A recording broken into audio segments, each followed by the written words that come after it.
कौन हूं मैं?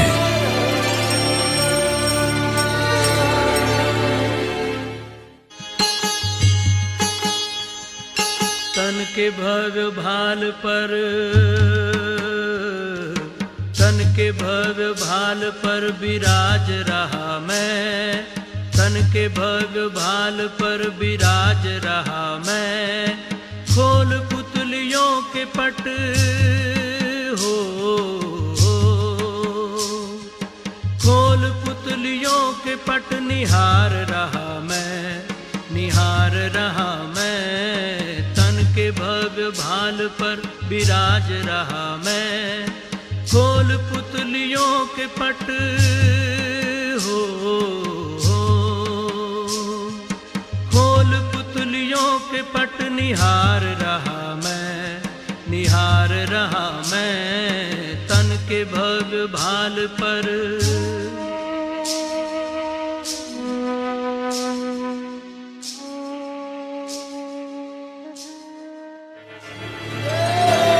कौन हूं मैं?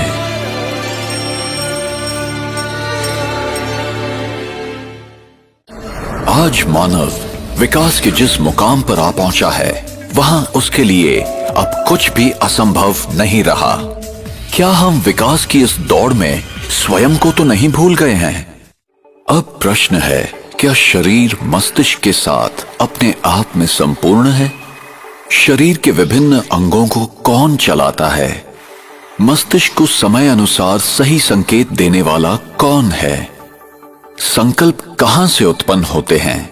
देह के साथ उनके अंत व्यवहार कैसे होते हैं? क्या विचारों का मूल स्रोत मस्तिष्क है या मस्तिष्क का भी संचालन करने वाला कोई और है? आइए अब हम एक अनुपम यात्रा प्रारंभ करें और स्वयं के विषय में उस सनातन सत्य को खोज निकालें जिससे हमें पूरा ज्ञान एवं अनुभव प्राप्त होगा कि मैं कौन हूं। ये मैं नहीं हूं, मैं ये हूं। मैं एक आत्मा हूं, एक अति सूक्ष्म, अविभाज्य और अविनाशी चेतन दिव्य प्रकाश बिंदु रूप हूं, एक पराभौतिक सत्ता हूं। जब तक मैं आत्मा इस देह में हूं, तब तक ये कहा जाता है कि देह जीवित है। जब मैं आत्मा देह से निकल जाती हूं, तो शरीर शव हो जाता है। इस घटना को ही मृत्यु कहते हैं। किंतु फिर भी आत्मा तो अजर, अमर, अविनाशी है। वो सदैव जीवित है। मैं आत्मा मस्तिष्क के बीच में भ्रिकुटी के मध्य में स्थित हूं, यहीं पर विराजमान हूं। मैं आत्मा शरीर की सभी इंद्रियों का मस्तिष्क द्वारा संचालन करती हूं। भ्रूण जब तीसरे से 5वें माह का होता है, तभी उसमें जीवन शक्ति आती है। ये जीवन शक्ति ही आत्मा है। सामान्यतः जब आत्मा नए शरीर में प्रवेश करती है, तो पिछले जन्म के अनुभव, स्मृतियां और घटनाओं को भूल जाती है। इसकी दूसरी ओर मृत्यु क्या है? मृत्यु वो स्थिति है जब आत्मा शरीर छोड़ देती है। और आत्मा जब शरीर छोड़ती है, तो वो शरीर जो खून, हड्डी, मांस से बना हुआ आत्मा का वस्त्र है, एक पुतला मात्र रह जाता है, जो प्रकृति के पंच तत्वों में विलीन हो जाता है।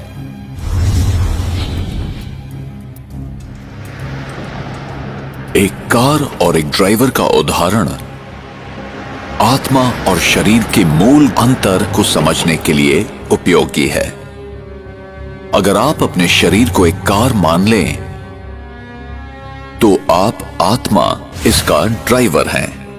जैसे ड्राइवर गाड़ी को नियंत्रित करता है, घुमाता है या रोकता है, वैसे ही आत्मा शरीर की विभिन्न गतिविधियां करती है। अब प्रश्न ये है कि मैं अपने आप को आत्मा कैसे महसूस करूं? जब मेरा प्रत्येक कार्य और व्यवहार आत्मिक स्थिति में होता है, तब मैं अपनी वास्तविक स्वरूप के अति समीप होती हूं। यही आत्मिक स्थिति है। इसलिए अपने आप को आत्मा समझें, अपने जीवन को आध्यात्मिक दृष्टिकोण से जिएं और सबके प्रति सकारात्मक वृत्ति रखें, जिससे हमारा जीवन और हमारा समाज शांति, पवित्रता, खुशी और प्यार के प्रकाश से जगमगा उठे।